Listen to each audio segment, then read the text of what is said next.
Ni KIGOMANO kiria kiambiriirie umuthi guku Nairobi kigie bataraitha na unoru wa tiri gitaruini kia Afrika kiria kirongoreirie gwetha njira itiganite cia kunina ng'aragu. Ona thengi ya gicunjĩ kia 70 harĩ 100 kia migunda ya Afrika gukorwo na uhoti wa gukuria irio migunda ĩno ĩkerĩkana kwaga kuruta magetha maiganu, mabũrũri ma Afrika magicũngĩrĩrio kwaraga ruhi mwaka thutha wa ũrĩa ũngĩ kuhoya ũteithio wa irio. Soils in Africa has a big problem. 70% of African land is arable, the highest around the world. You can grow a lot of crops in that particular space in many countries, but our soils simply do not respond. Even when we apply these inputs, the fertilizers, the plants are not responding the way they should be responding because the soils are lacking in soil health. Ataramu wa urimi ni matariirie thogora wa iguru wa bataraitha ta gitumi kinene gicungiririo kunderu wa magetha riu mabũrũri ma Afrika makirutĩrwo ritana ria kumba iganda cia gwithondekera bataraitha andu ha kwihokagwo mabũrũri ma nanja.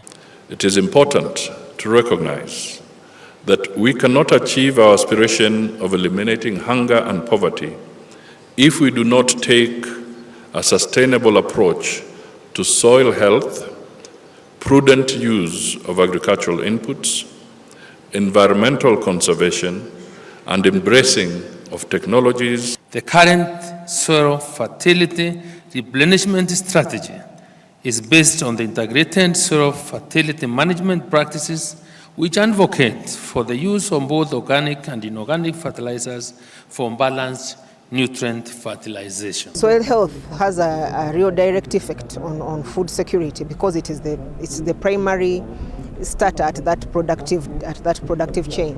Ikinya rĩrĩ nĩ rĩgwetetwo ta ũndũ ũngĩteithĩrĩria wonjoria mabũrũri-inĩ maya gũkinyanĩrio na njĩra nene kuona o bũrũri ũrĩ na gĩa kwendia makĩria nja ya gĩtarũ gĩkĩ. We have overused this land, and therefore because of the various farm practices we have been applying, some of the soil has been affected.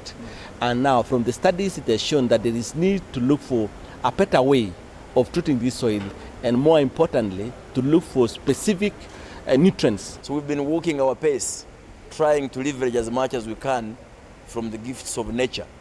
But the reality is catching up with us. Soils are losing nutrients. Climate change is not sparing us. Ona kuri uguo huthiri wa bataraitha toguo gitumi kinene kia wagi wa magetha maiganu riu arimi makiurio gwitikira kuhuthira njira cia kiriu cia ukuria wa irio undu umwe na urimi wa guitiriria irio mai. Observations have been made that maize yields have stagnated despite increased fertilizer use. This has resulted in input bundling, emphasis on balanced nutrition, and soil sampling and testing. Irrigation technologies extremely important.